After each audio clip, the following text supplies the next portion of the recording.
Can a landlord evict a Section 8 tenant? Understand the distinct legal framework for evicting a Section 8 tenant, which involves satisfying both federal housing regulations and local laws. Yes, a landlord can evict a Section 8 tenant, but the process involves federal regulations and oversight from the local public housing authority, or PHA. This ensures evictions are for legitimate reasons. Evicting a Section 8 tenant requires good cause. This means you can't simply choose not to renew a lease without a valid reason.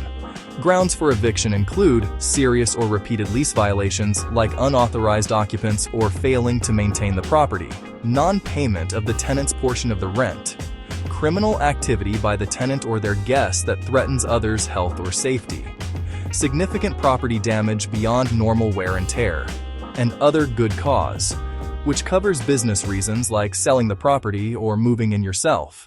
Before filing for eviction, you must provide written notices to both the tenant and the Public Housing Authority, or PHA.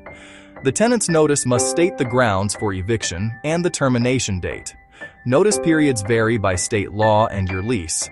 Crucially, you must also send a copy of this notice to the PHA. Failing to do so can invalidate the entire eviction process, so follow these steps carefully. The Section 8 eviction process.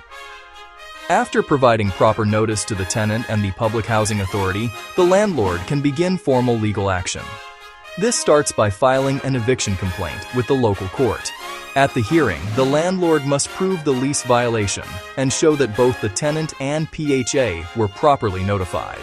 If the judge rules in the landlord's favor, a judgment for possession is granted. Should the tenant not vacate, the landlord can obtain a writ of possession, authorizing law enforcement to legally remove the tenant and their belongings.